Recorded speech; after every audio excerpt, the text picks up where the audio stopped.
responsible for Senator Thurman's papers as well as a number of other collections. Would like to welcome you all to the Thurman Institute, and I also would like to have the opportunity to introduce the lady who I believe more than anyone is responsible, though she has said that that is not the case, but certainly has been very instrumental in having this evening occur. Carlethia Benson, known to everyone on campus as Lee, was born in Clemson, raised and attended schools in Coney County, and lived in Seneca. She has been employed, like some of us, for over 20 years at Clemson. I won't go into exactly how many over. In 1998, she founded the Computer Science African American Alliance, and which is one of the sponsoring organizations, along with a whole slew of organizations that are on your program. She is active in her church and has not given me much of a vita, so I can only say that she has two beautiful young daughters, Nita, who's a Clemson grad, and Zephora, who is a USC grad. And with that, let me introduce Lee.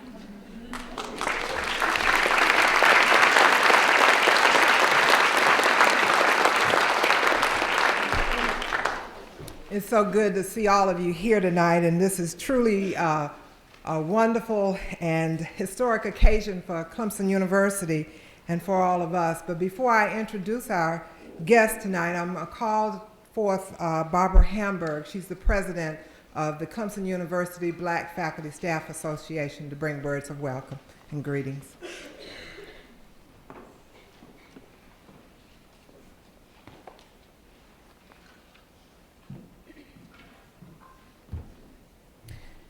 Ms. Williams and her family, on behalf of Clemson University Board of Trustees, President Jim Barker, the Clemson family at large, and especially the Clemson University Black Faculty and Staff Association, I say welcome to Clemson. It is an honor to have you. Your father had a special place in his heart for Clemson, and as you can tell, your father was dear to many who have walked these grounds. In the few days that you and your family are visiting, it is our hope that you too, like your father, will proclaim that your blood runneth orange. Thank you for allowing us to be in your presence, and again, welcome to Clemson.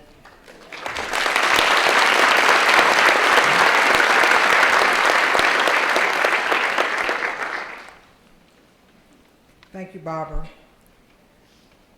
As you can see in your program, information is printed about Dr. Washington-Williams, and I'll call her Dr. Williams. But the thing about this that I want you to know, the reason we brought her to Clemson, and when I talked with her daughter, Wanda, and I said, I really want your mother to come to Clemson, and she worked with me. And I do want, before we even go any further, Wanda and Monica, would you stand up, please? These are her daughters. This is not all of her children, but these are the two that are with us tonight, and we want you to meet and greet them.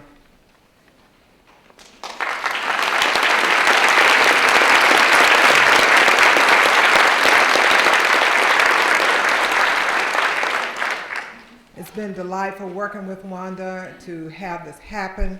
I wanted her to come because I feel like that a lot of what was our past history and the things that we were taught have gone by the wayside. But I saw a woman of high moral standards with great dignity who handled a situation in a way that I don't know whether we could have done that with such grace as she has done. And I wanted her to come and speak to us because I think it's important not only for those of us who have lived a lot of years, but for our young folks here on the campus to understand what life is really about and how to handle yourselves as you go forth. And so, without any further ado, I want to introduce to you a wonderful lady, a lady of grace, wisdom, and knowledge, a lady who I have grown to just love and admire, and am so deeply honored that you have come to Clemson University. Dr. Essie Mae Washington-Williams, welcome. Thank you.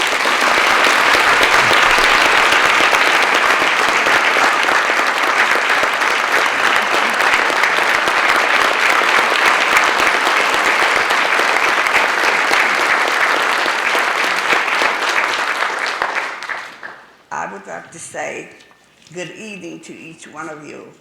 I'm very happy to be in your presence. I feel quite honored to be here at Clemson. To fully understand who I am, you need to understand what I believe in. I am what many people call someone who is cut from a different mode. I was raised to be a woman of substance, quietness, and unassuming. During those years, what were often known among families and friends, it was not discussed. There was no dirty laundry to be aired in our household. We kept our family business close to our chests and simply did not talk about things that could reflect badly on a family member. People today will talk about anything, especially if offered the right price. Even at the expense of family and friends, my choice to remain silent for over 60 years was a relationship I had with my father. He never once said to me, don't talk about our relationship. I did not want to talk about the relationship. He was a wonderful person, and there was no reason to share our experiences with other people, especially under the circumstances. He was a public figure, and I felt that any news that was not positive would not go over very well, so therefore I had no reason to share that with the public. Being raised by two wonderful people, my uncle and my aunt, I thought they were my parents for a long time. My aunt had a son, the pictures in the book of her son, and also of my brother and other people, but he seemed so much like my own brother because we grew up together. Through the years, the strength of my character is having faith in God. He has brought me through life's challenges and changing times. I have learned forgiveness and developed a tender heart. God has a way of working things out, and He is always on time. Many people felt that I should have shared my story years ago. I know that some of the people with the civil rights movement felt that if I had come out and told my story, it might have had a great effect as far as the passage of civil rights at an earlier date. That's all speculation. We don't know what it would have done. And some of the same people who were so critical hadn't done anything themselves for civil rights. I have 4 children, 2 sons and 2 daughters. My 2 sons are in Northern California, and one is in Washington, the state of Washington, where he went to school. My father was able to help him get into that school. And after he completed his education, he went in the Navy for 5 years to repay Uncle Sam. Because, you know, many of the veterans, when they come out, would go to school after they have served. But he was able to do this ahead of time. He liked Washington so much that he stayed up there, and then some of the others followed him to Washington. Okay.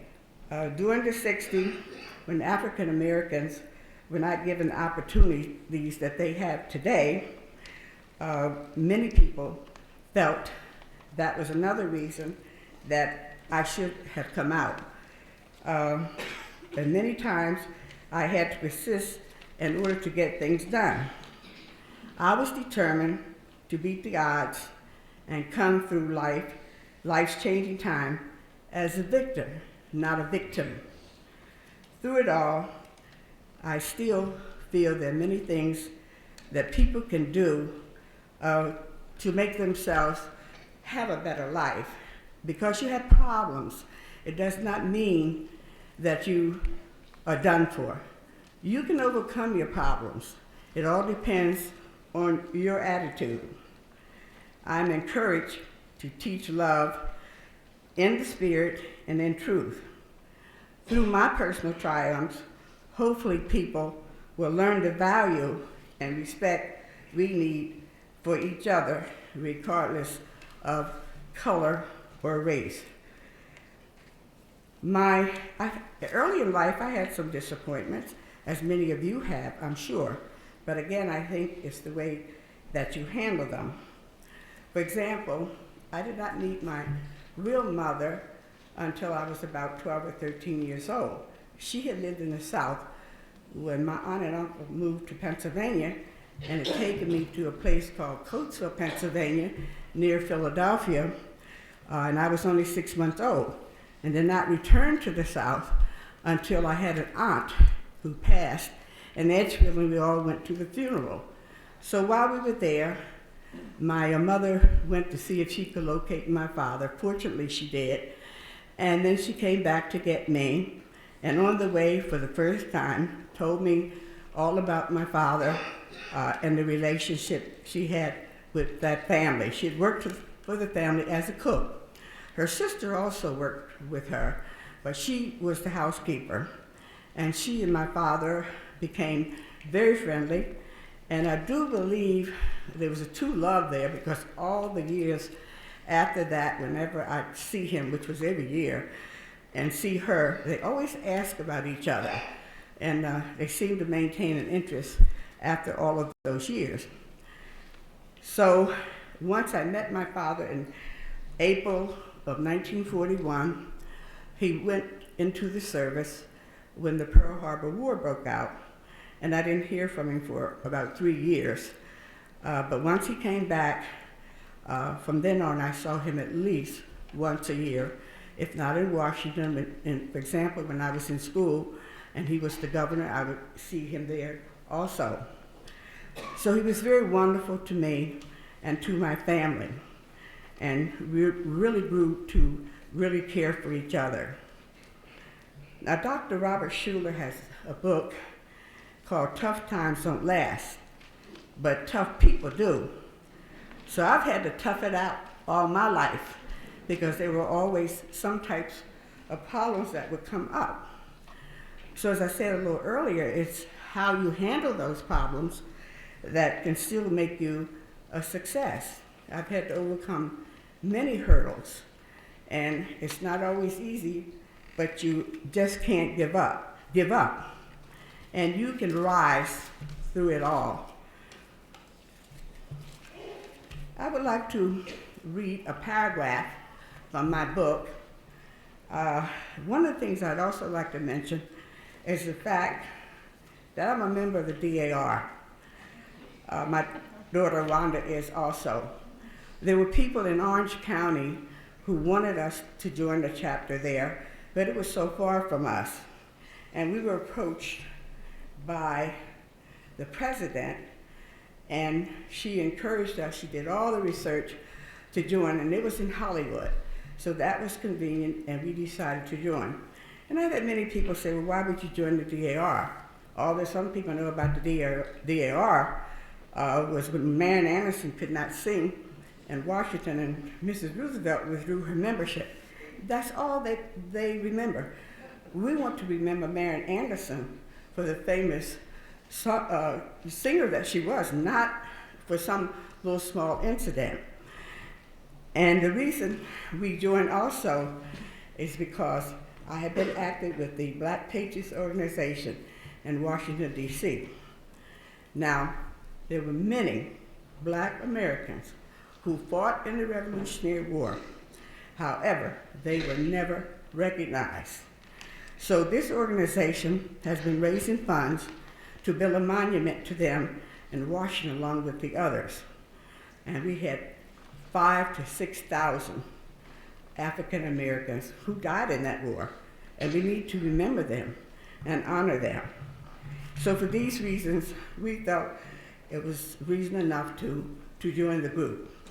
And they do many wonderful things in the community, especially as far as some of the schools and assisting students are concerned. Now the part that I would like to read from the book is the last paragraph. And it reads like this. Many of those who decry my joining the UDC tend to categorize me as a black person.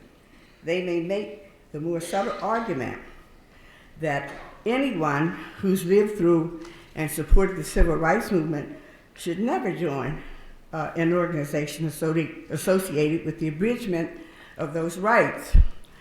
To them, the Confederacy, as well as its flag, are old times in Dixie that should be forgotten. But what really bothers these critics is that a black person will consider honoring the Confederacy that perpetuated the enslavement of his or her ancestors. Such labeling is as racist in its own way, and therefore I feel that I'm as much white as I am black. However, I grew up with a black family, and I've always considered myself as a black person. It is my intention, however, to drink the nectar of both goblets.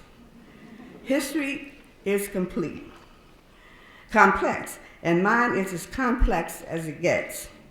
That's why I wanted to join these organizations to explore and try to comprehend all the fascinating complexities as well as the joy of my life and my country.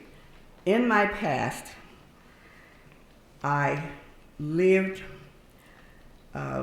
in the cotton fields, okay? And I also lived in the mansions. I was a slave and I was a master. I was black and I was white. I was a Roosevelt progressive and I was a Dixiecrat.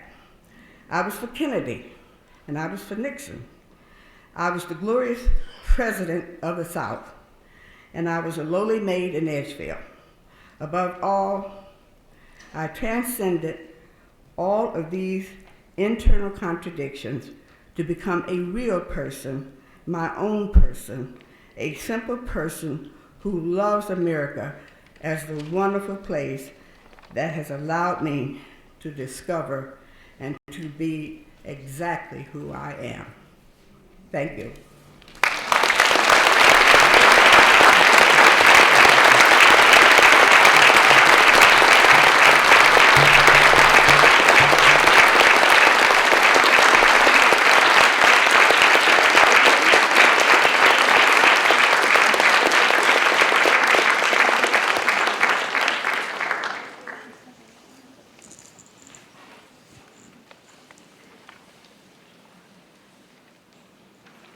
We are so thankful for your taking the time to share with us. We know your journey has not been an easy one, but it is one that you have traveled well, and we thank you for that. We are going to open the floor for questions and answers at this time, so if you have a question, there are microphones available. If you would raise your hand and someone will get a mic to you, that you might ask her a question.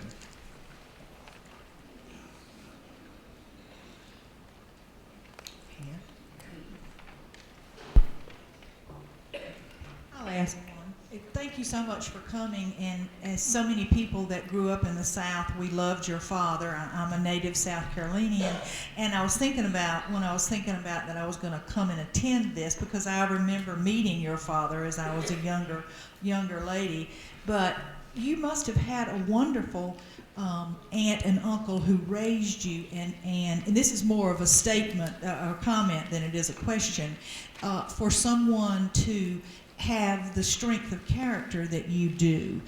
You obviously, you know, your aunt and uncle were a real huge influence in your life because you were with them so much. So I want to honor them for raising such a wonderful lady. Amen. Thank you.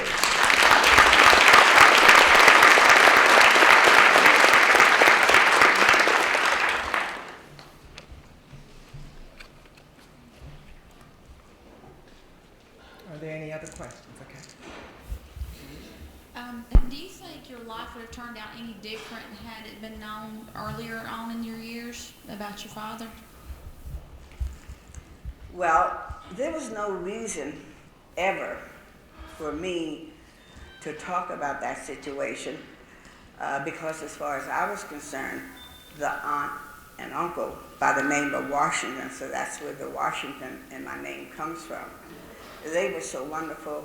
I never even wondered who my father was, truthfully. I didn't know who he was for a long time.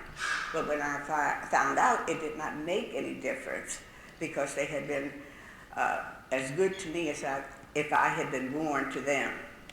So no, I don't think it would have made that much difference. Yes, I have a question. In the political scene as it is today, how are you being received now as coming out? We always laughed that you were the best kept secret that was never kept. Like I said, I knew when I was a teenager about you. There was always the talk. But in the political scene, how are you being received throughout the nation and with the other side of your family? I have been in contact with my father's family. I met his first wife before she passed because at the time I met her, I had an appointment to see him. And usually when we met, it was at least an hour or so. And we talk about many things, especially the family, my plans for my education, the importance of good diet and exercise. And I knew so much about the family. I don't know how much they knew about me. I'm not sure to this day, actually, whether his family, he had 2 boys and 2 girls. As you know, 1 girl was killed in a car accident. But I had been in touch with Nancy. She's a wonderful person. And she arranged for me and Wanda at the time to have dinner with the older son. And then the next trip there, we had lunch with the older boy. The only one I have not met is the younger daughter. She's in Washington, D.C. And I don't know how often she gets to South Carolina, but whenever I get here, she's never here. I will be talking to Nancy before I leave because she knows that I'm down here, and I told her I would give her a ring. But we do have a very friendly relationship. In fact, she is the first person who had told me about the Thurman Institute and gave me the number, and I had called and talked with Dr. Becker. That's why when I came in this evening, I had asked if he was around because we had talked by telephone, and I also received a card. Now, my older brother has a young baby, I think maybe about 8 months old, and when I had met him and his wife for the first time, she was pregnant with the baby, so they wanted me to see the baby, and he sent this beautiful picture of him, his wife, and the baby at Christmas time.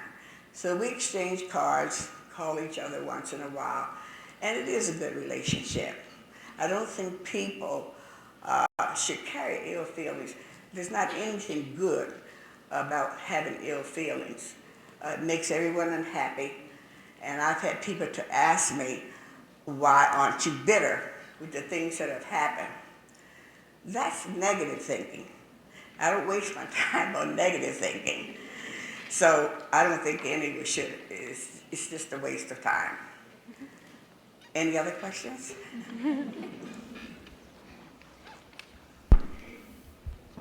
I want to piggyback on the best kept secret.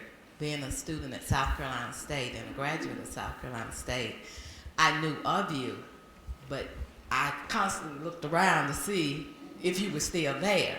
I wanted to know, how were you received at South Carolina State, and was it known? It was quite a long time before people really found out. There were always students from all over South Carolina, including Edgefield. And the people there knew, but it was always a hush-hush thing they didn't talk about. But what made it come out more, my father used to visit the president of South Carolina State as well as the other colleges since he was the governor.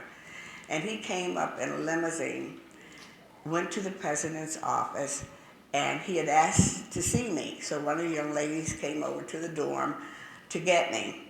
And we sat there with the president and talked about many things.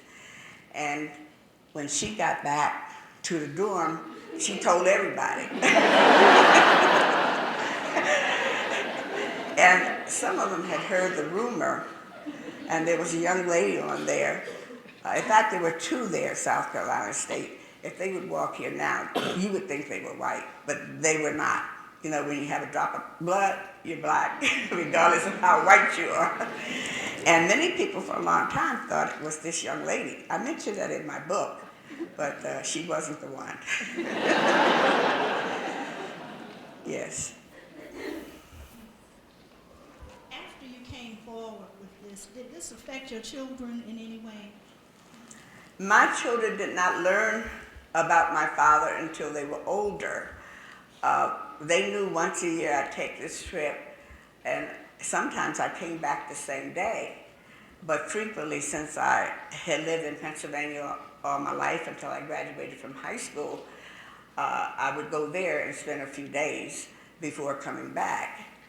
And when he came to California, whenever he came anywhere where I was, he would always call me. We were in contact with each other. And when he was coming to speak at this church, large church on Wilshire Boulevard, he asked me for the first time would I bring the children with me. Well, my oldest son was something like maybe about 15, and of course the others were younger. Even Monica and Wanda were like in elementary school. So that's when I had to call them together and sit down and explain to them about their grandfather. They would get a chance to meet him. Prior to that, I had not talked about it because they were rather young and it had been difficult for them to understand. But when I did explain it, I told them it was a family secret. Just don't talk to your friends about it or anybody. To my surprise, they never did. They really kept that secret.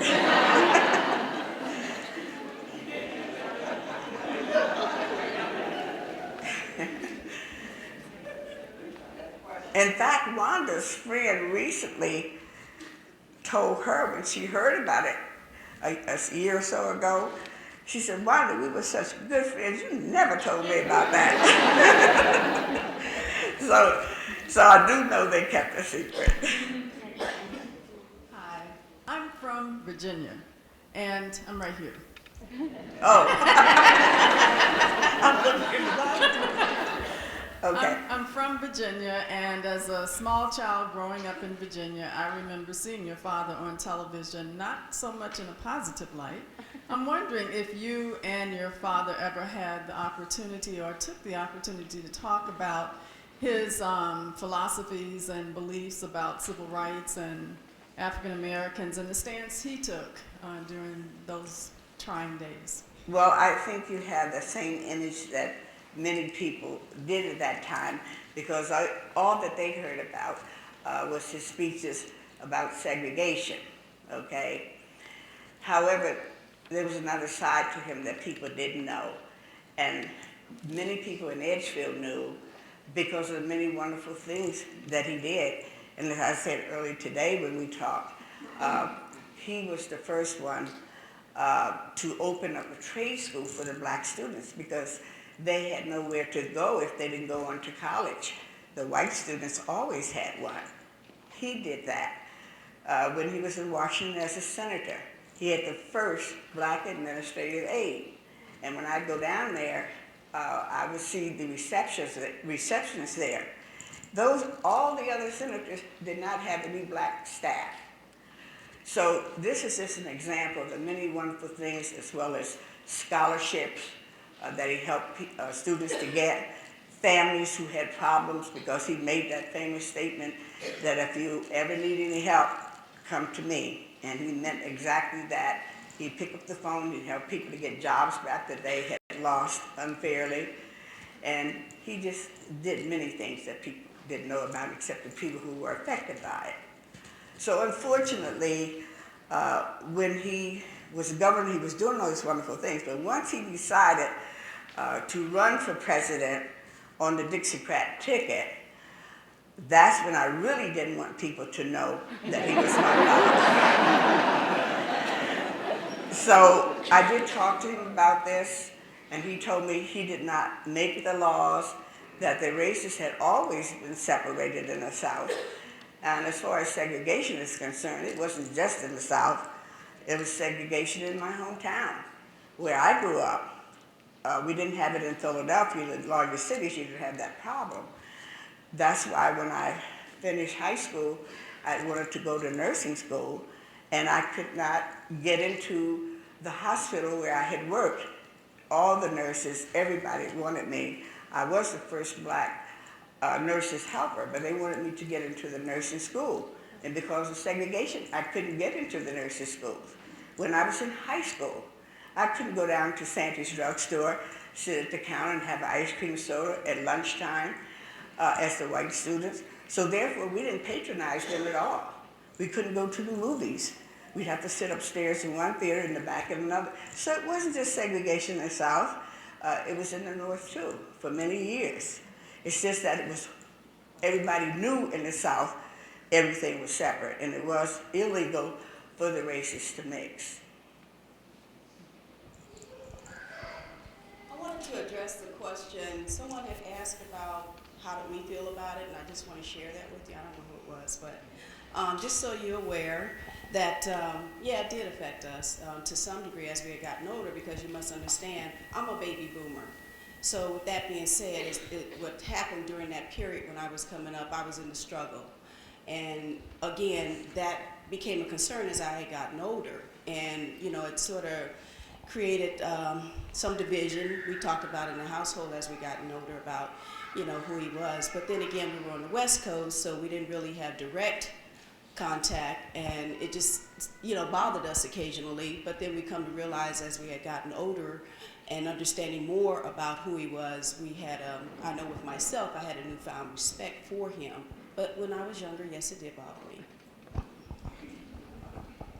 Well, I might as well go ahead and Baby that. baby girl.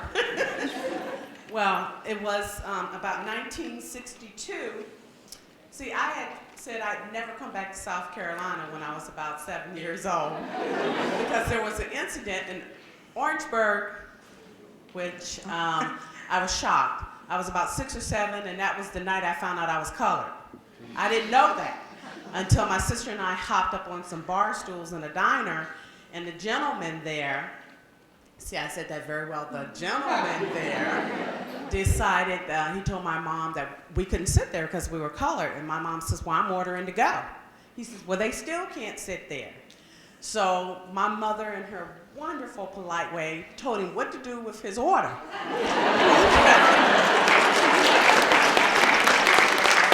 And walked out. Our dad and our 2 brothers were sitting in the car because my mother didn't want his food after that, even though the guys were hungry. And they had asked what happened. My mother explained. And so through all the ruckus that was going on, I was crying and weeping. And my mother finally said, honey, what's wrong with you? Why are you crying? And I said, that man said I was colored. You know, and she said, well, baby, you are colored. And to show you how racism is taught to children, I just never noticed that.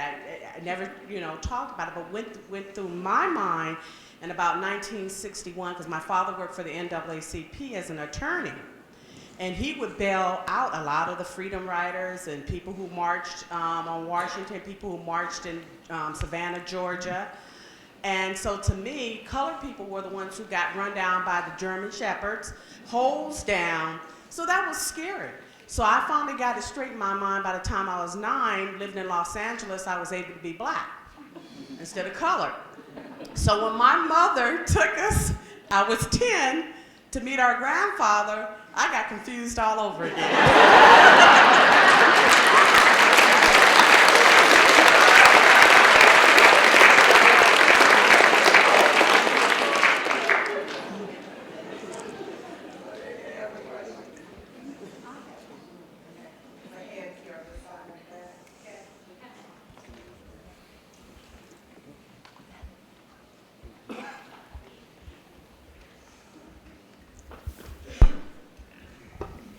knowing that your father attended Clemson College back then, were you aware of when this university integrated and how smoothly it went?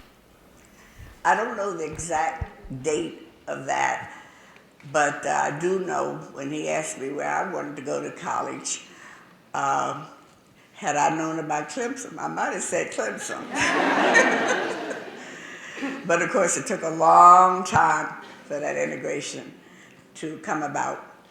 And when you think about it, it was all so foolish, so expensive. And it really wasn't work, but finally it did happen, and that's the positive side.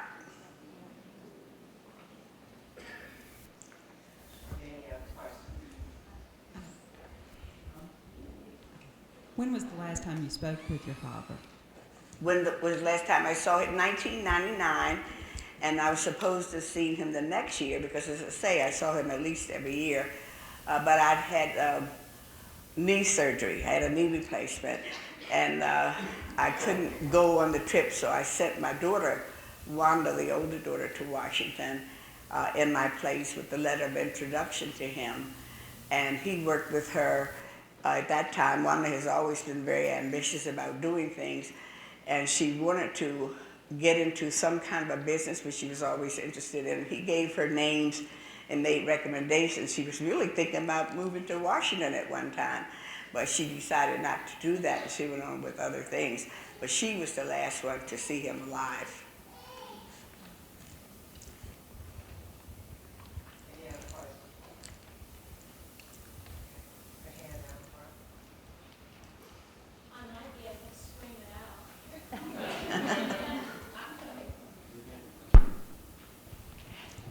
This has been so enjoyable. I want to know, though, if you have detected traits in yourself and in your children that you saw in your father.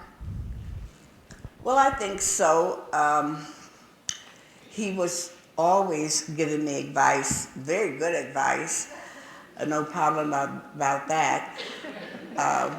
And the children thought so. Now, as far as appearance is concerned, everyone that knows him, they all say that I look just like him. I don't know what you think. But there is one thing, and I did mention this before, I don't know, people who know him very well should know, because the last time that I saw him, and then even prior to that, he had this distinct mark on his nose. So it may be something in the genes. I have that same mark on my nose. I could never understand that. So it must be in the genes.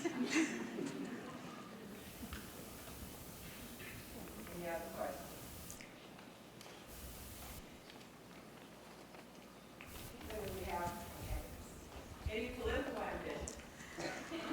I'll leave that for you and Wanda. My field has always been in education, and I'll stick with that. I was never interested in politics.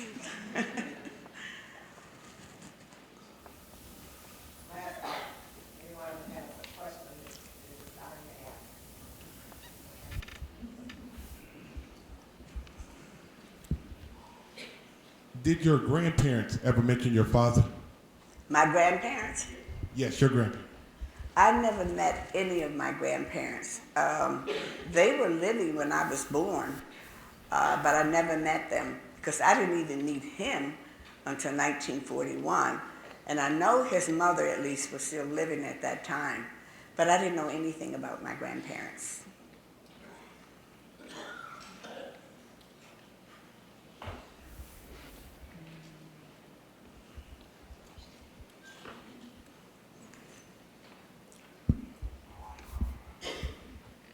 Dr. Williams, I introduced myself to you earlier at the reception because my grandmother was from Edgefield, and I've figured out that my great-grandmother and your grandmother were probably like second or third cousins, which means we're related.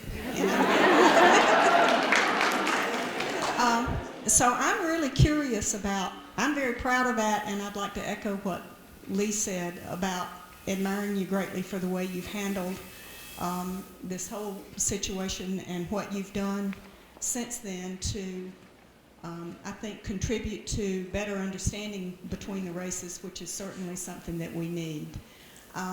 But I'm just curious about how many white South Carolinians have come up to you like I have and claimed a kinship with you.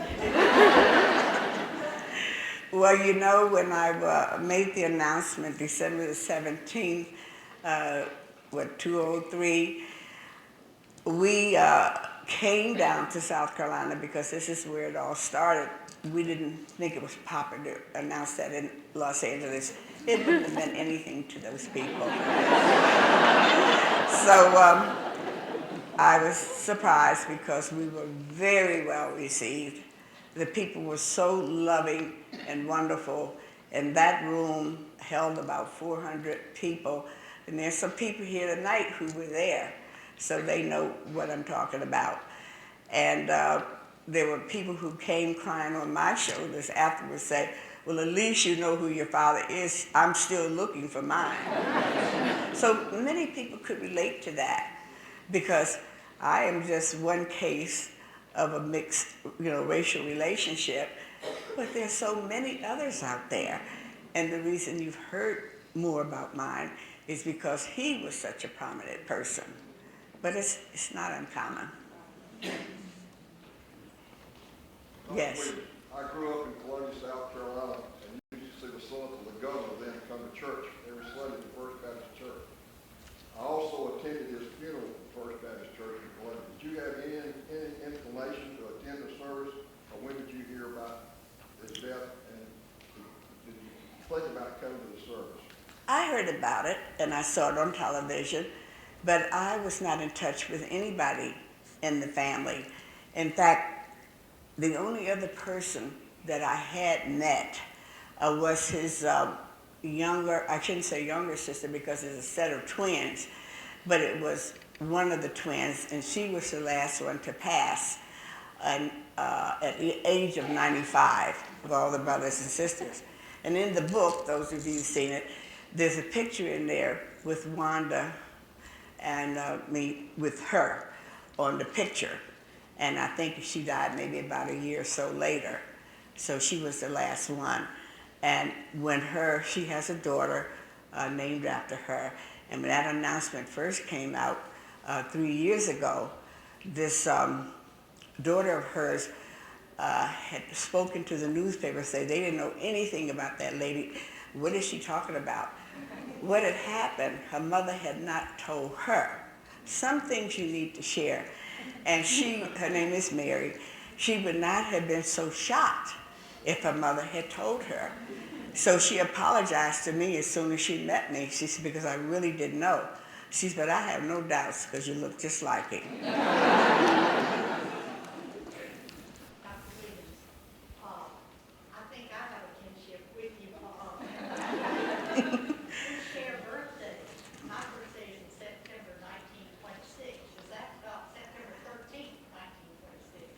Well, I might have a little time on you.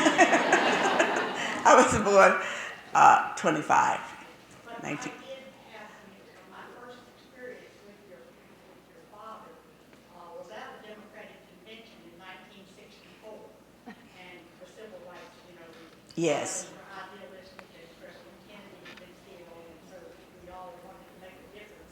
And I want you to know that there were people at that 1964 convention who wanted to welcome more blacks into the Democratic Party.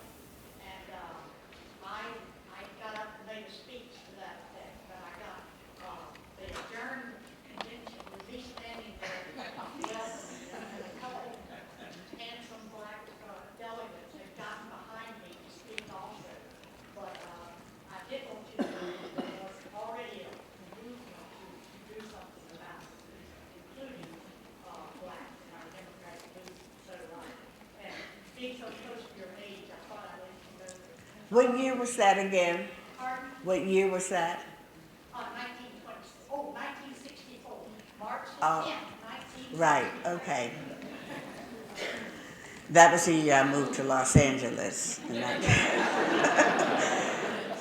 from Savannah, Georgia, because my husband, even though he finished law school here in South Carolina, he was from Savannah. He wanted to go back to Savannah. So we went there. We lived there for 2 years. Unfortunately, he passed. He had a heart attack in '64. So that's when I went back to Los Angeles. He died at a very early age, 45 years old.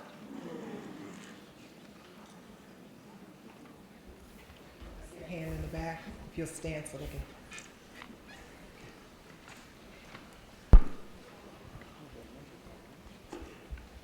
Dr. Williams, my oldest daughter was a page for your father in Washington when she was in high school.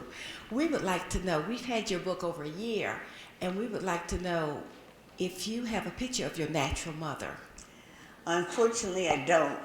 As I explained earlier, I was raised by the uncle and aunt, had not even heard about my mother until she came to Pennsylvania. And my brother and I did not grow up together. I had the other cousin who was more like a brother. And he unfortunately died in 1994 with the same condition that she had. And I tried to find out from his wife if they didn't have a snapshot or something around there. Well, since my brother passed in '94, she's never gotten over that to this day. And she's a totally different person. And I don't really think she looks early enough because there must be a snapshot somewhere around there. But she said there wasn't. So we had to go without it. And that's why you don't see a picture of my mother. But I can describe her. She was a tall lady, slim, I would say she was about 5'8", and very attractive person. And when I first met her, that was hard for me to accept her because, you know, I didn't know anything about her, but I grew to love her. She was a very affectionate person. And she and my brother, of course, were very close. He was only 16 when she passed, but his stepfather allowed him to stay there until he got out of high school. And as I said before, we tried very hard, but we just could not get a picture anywhere. Dr. Williams, throughout your book, one of the things I love is your support of education and how it meant a lot to you. And my question for you, I guess, is you have wonderful advice, and I like your perspective on how to proceed with things. What advice would you give someone nowadays thinking about going off to college, thinking about going to, say, a black college, or going to sort of pave a way through a Clemson or to in terms of education? What kind of advice would you offer? Well, I always encourage students who did have the ability to pursue a college education to by all means do so, because it's a known fact that college graduates earn so much more than non-college graduates. However, we know that not everybody will want to go to college, but at least if they get some skill. Well, you know how much money plumbers make, you know how much money electricians make. So there are occupations where if they get a special skill that they can earn a good living.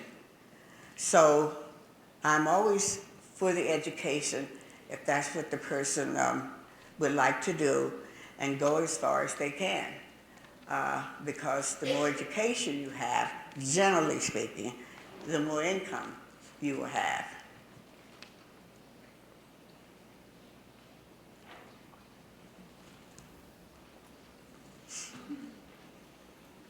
I think they're getting tired. So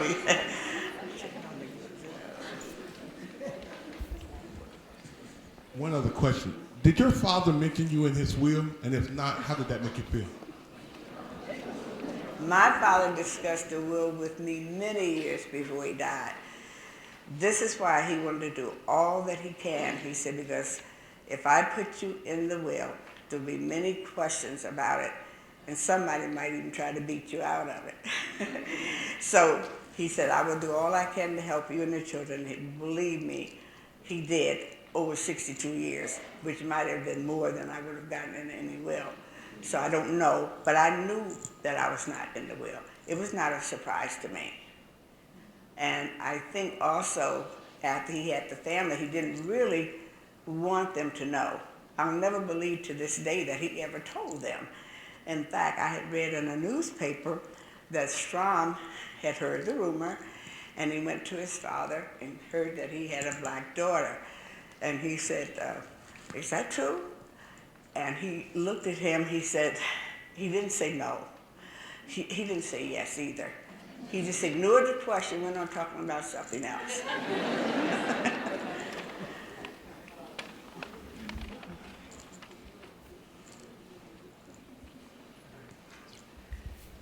Dr. Williams, I just wondered, like, with your newfound fame, what other type of issues are you trying to raise or make the public more aware of, and that you are trying to change within the communities and within the United States?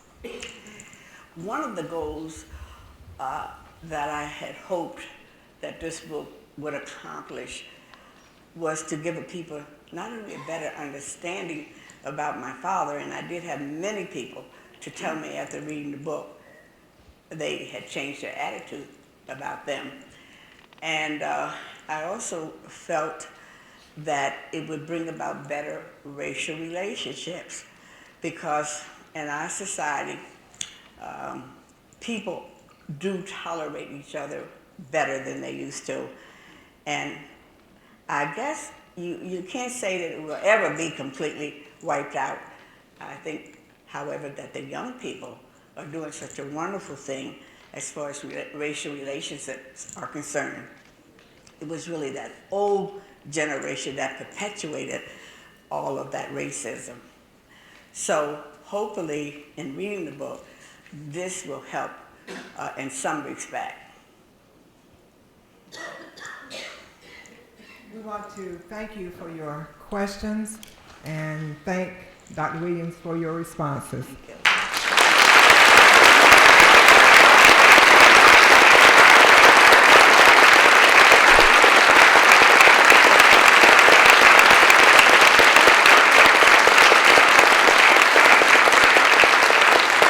At this time, we have some presentations that we'd like to make. The first one, I'm going to ask Marcia Barker to come forth, please. She is the wife of our president, James F. Barker, and she has a presentation.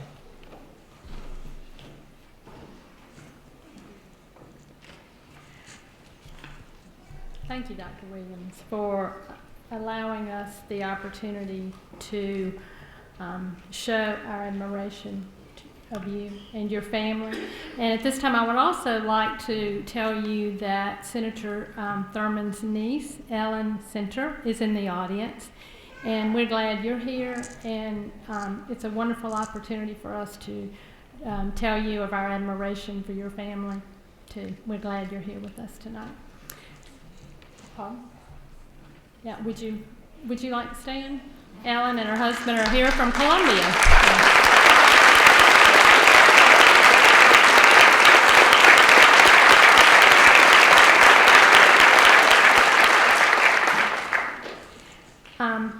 We also thank you for giving us an opportunity to welcome you to the Clemson family. And to officially welcome you to the Clemson family, I have a resolution that I would like to read. My husband Jim really regrets that he is out of town today and not here, but he looks forward to spending time with you soon. I'll read this in appreciation. Dr. Essie Mae Washington-Williams. Purpose: to thank Dr. Essie Mae Washington-Williams for her past, present, and future involvement with Clemson University. Whereas Dr. Essie Mae Washington-Williams is the daughter of Carrie Butler and Senator James Strom Thurman, an illustrious alumnus of Clemson University. And whereas Dr. Essie Mae Washington-Williams attended South Carolina State University, one of Clemson's fellow South Carolina public universities. And whereas Dr. Essie Mae Washington-Williams is a native of Aiken, South Carolina. And whereas Dr. Essie Mae Washington-Williams has been a lifelong educator. And whereas Dr. Essie Mae Washington-Williams has established a relationship with Clemson University and the Strom Thurman Institute.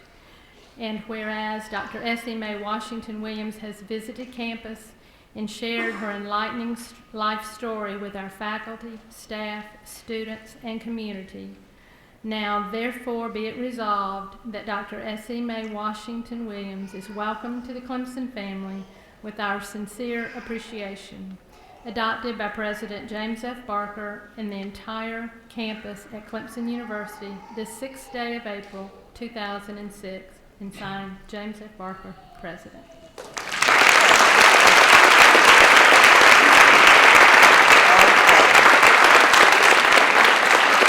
Thank you very much.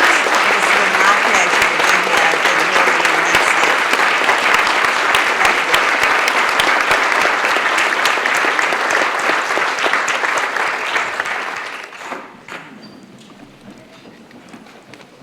There are a couple of other presentations that we need to make.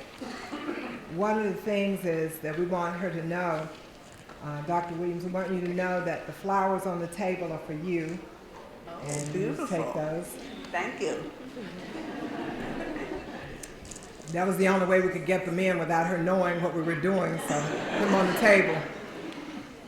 One of the things that happens at Clemson during Honors and Awards Week, which is the time that we're in now, is the recognition of African American students in the Department of Computer Science through the Computer Science African American Alliance for their achievements academically. We put this into motion simply because a lot of times students who are not African American with 4.0 GPAs or just slightly below that receive the recognition. But we have a lot of students of color, students who are African American on this campus, who excel and do great things, and sometimes that's not acknowledged. And so this organization, the Computer Science African American Alliance, decided that in the major, computer science, and also in the DPA program, we honor our students to show them that it's okay, that if you're striving to do the best that you can, that we want to applaud those efforts and encourage them to continue to go forth. I loved what you said when you were talking about encouraging folks who have the potential to go to school. A lot of times we don't encourage our children. We allow them to just do what they want to do. Education is important, and we need to encourage every student that we see, regardless of the color, to go to school and to gain some type of education, trade, skill, whatever. And I know that in our department, we try to do that. And so at this time, I want to call Cassie Crooks to come and join me. Cassie is the president of Computer Science African American Alliance, and we have some certificates that we need to give out this evening. Cassie. And as I call your names, I want you to come forth. We have 3 categories, and we've kind of mimicked the regular school system. The first one is Cum Laude Award for academic excellence. And it says, in recognition of your sincere efforts, intelligent direction, skillful execution, and persistence toward academic excellence, on this 6th day of April 2006 at the annual Honors and Awards program, Strong Thurman Institute, Clemson University, where our honored guest is Dr. Essie Mae Washington-Williams, we honor you. And if these persons will come forward, Tyrus Edie,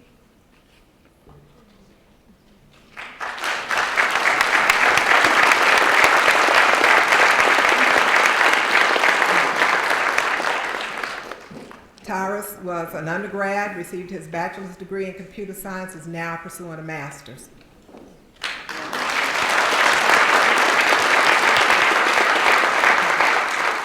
Keija Williams.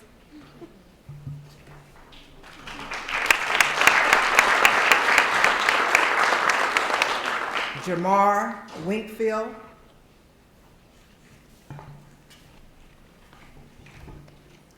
We have another category, which is magna cum laude.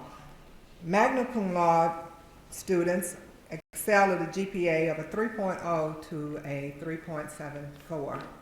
And in this category, we have Christian Keys. I'm not sure if all of them are here. I did get some regrets, but I'll read their names anyway. Rodney Reagan.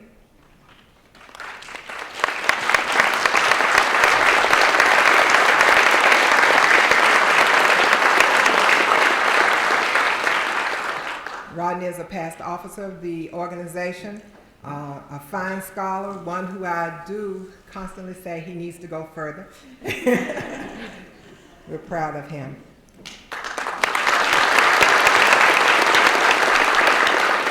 Stanley Sims.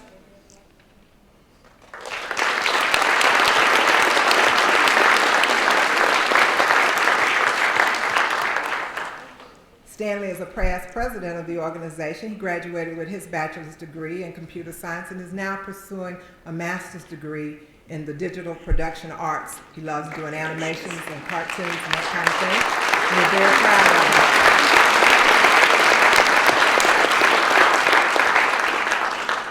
One day when you watch those Lucas films, you're going to see his name. William Philip Taylor.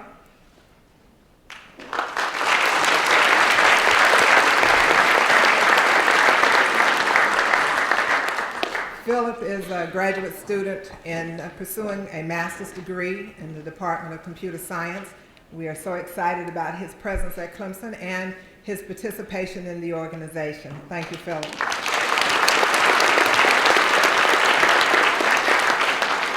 We have one who has the category of summa cum laude, and that is a 3.75 to a 4.0, and their name is Courtney Royster, and she's here. Courtney is also being recognized by the department at our honors and awards ceremony on the 15th. Courtney has definitely excelled and done a wonderful job in the department. She will be graduating with her bachelor's degree. We also have an award we give called the Good Start Award. This is in recognition of your skillful execution and persistence toward academic excellence in your first semester in the Department of Computer Science. We recognize you on the 6th day of April 2006 at the Annual Honors and Awards Program, Strong Thurman Institute, Clemson University, where our honored guest is Dr. Essie Mae Washington-Williams. And the person receiving this award is Gerard Smith. Okay, if he's not here. Good start means when they come in with a GPA that is at least a 3.5 or better. The next certificate is for academic excellence for the most improved student. And this young lady is not here. I do know that. She told me. But she improved by 8 points in her GPA over this past semester. And her name is Treva Wright. And we recognize that accomplishment.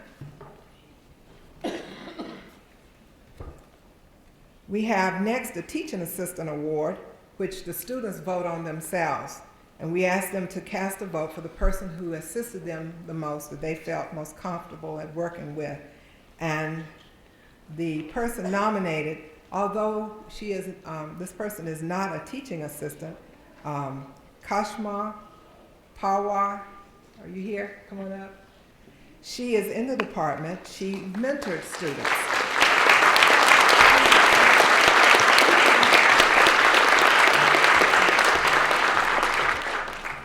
We want to thank her so much for the time and efforts that she put forth in assisting our students and definitely gaining academic excellence. The Outstanding Faculty Award was voted on by our students also. And it reads, what nobler profession than to touch the next generation, to see students hold your understanding in their eyes, your hope in their lives, and your world in their hands. In their success, you find your own, and so to them you give your all. We affirm you and thank you for your commitment, caring, and willingness to go the extra mile. With deepest appreciation, we present this award on the 6th day of April 2006 at the Annual Honors and Awards Program, Strong Thurman Institute, Clemson University, where our honored guest is Dr. Essie Mae Washington-Williams. And the person receiving the faculty award this year is Mrs. Rose Marie Lowe.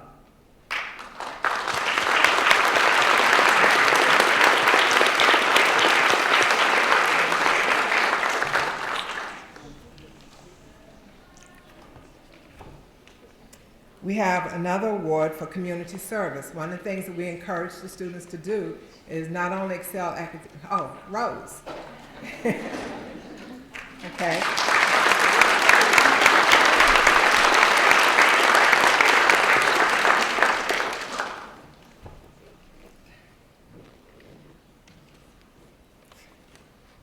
Thank you. One of the things I want you to also greet. Congratulations.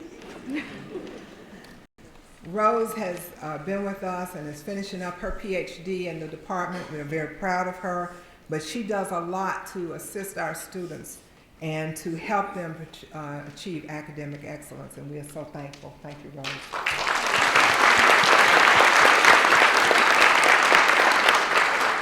The next award is for community service. And this award is presented to students because we encourage them to do more than just participate in the department, but to go out and to serve others in the community. And in recognition of the time that this person has given to others through her outreach to the residents of New Orleans during spring break 2006, we want to recognize Teresa Herman on this 6th day of April 2006 at the annual Honors and Awards program.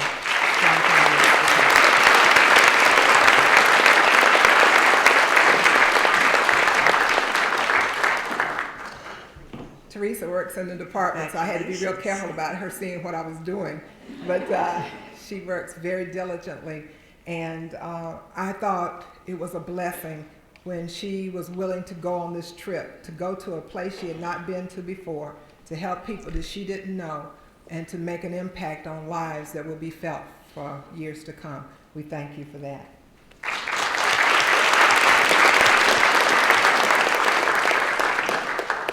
I'm going to ask Stanley to come back up.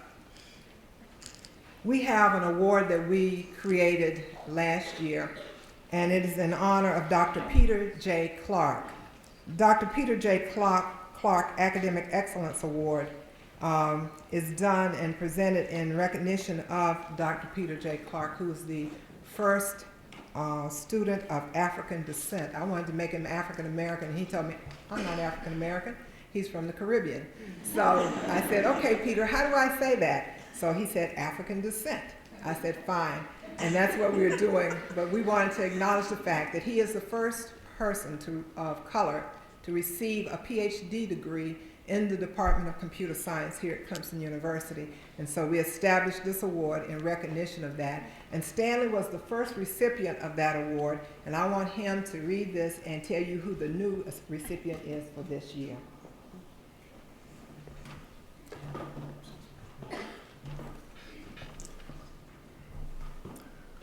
The award reads, Computer Science African American Alliance, Certificate of Academic Excellence, Dr. Peter J. Clark Academic Excellence Award, presented to Courtney Dean Worcester. She's not here. Okay. In recognition of the high academic standards set forth by Dr. Peter J. Clark, the first student of African descent to receive a PhD degree in the Department of Computer Science at Clemson University, CSAAA, recognizes your academic excellence on the 6th day of April 2006 at the annual Honors and Awards program, Strom Thurmond Institute, Clemson University, where our honored guest is Dr. Essie Mae Washington-Williams.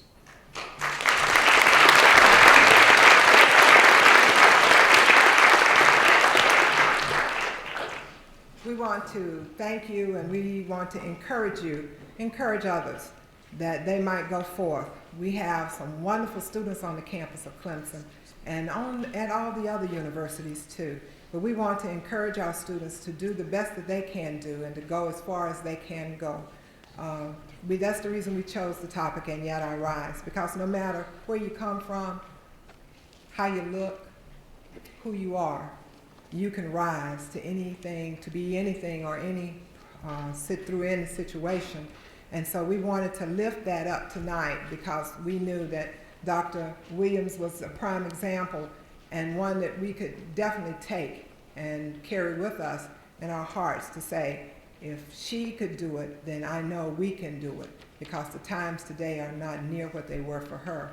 And so we deeply appreciate you, Dr. Williams, coming, speaking to us, and being with us during this time as we present our awards to our students. I'd ask if there are any other presentations at this time that I might have omitted. Yes.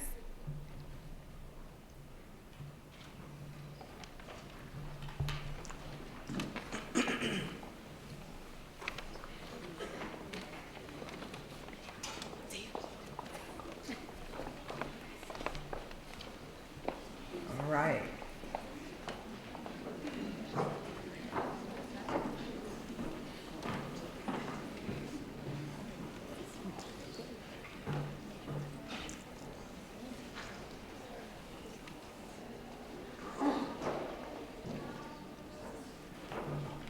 On behalf of the Omicron Phi chapter of Delta Sigma Theta, we hope that you would accept our token of love and appreciation for gracing us with your presence on Clemson University's campus.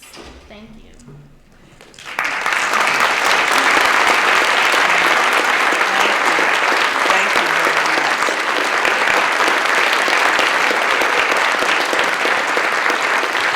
Well, I wish to greet all of my sorors, and I am very happy tonight, quite elated in such a present surprise. Thank you. Okay,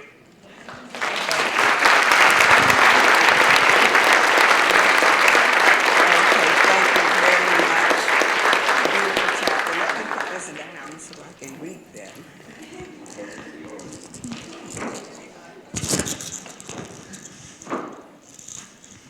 Okay, we're going to take a picture together?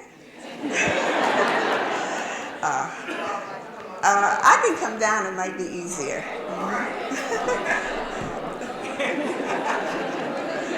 Okay. Right.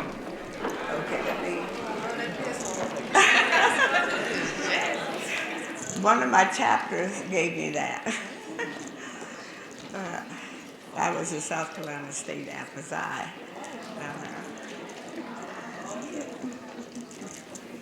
Okay.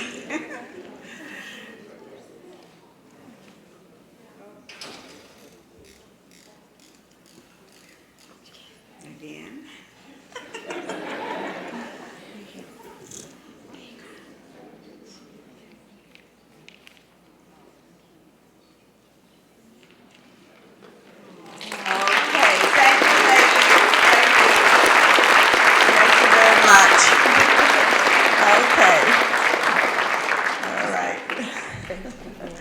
Yes, this is wonderful. Okay.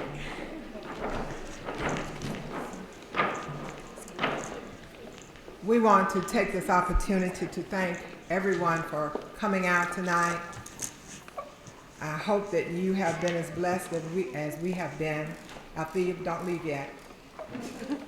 The reason that I don't want you to leave is because I want everyone to know, as I said upstairs, what has been done here was not done alone. Computer Science African American Alliance, myself, we didn't do this by ourselves. So all of those who helped to make this opportunity a reality at Clemson, I'm asking you to stand. Please stand.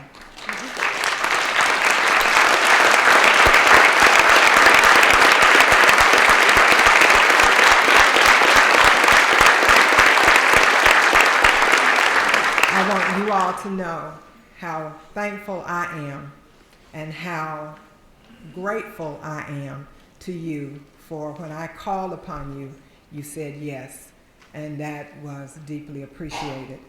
We will, at this time, be dismissed, and I'm going to ask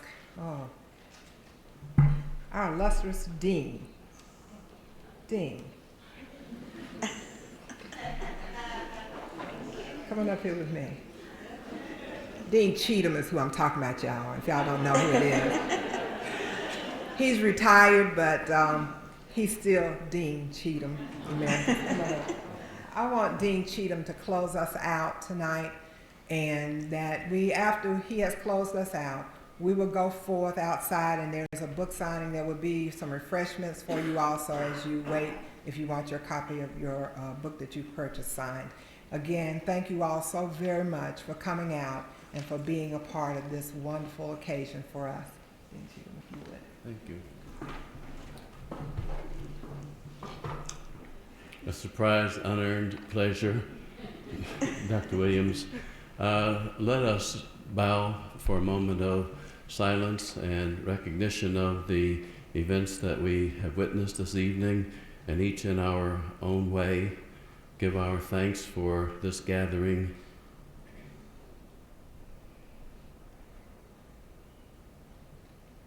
Thank you.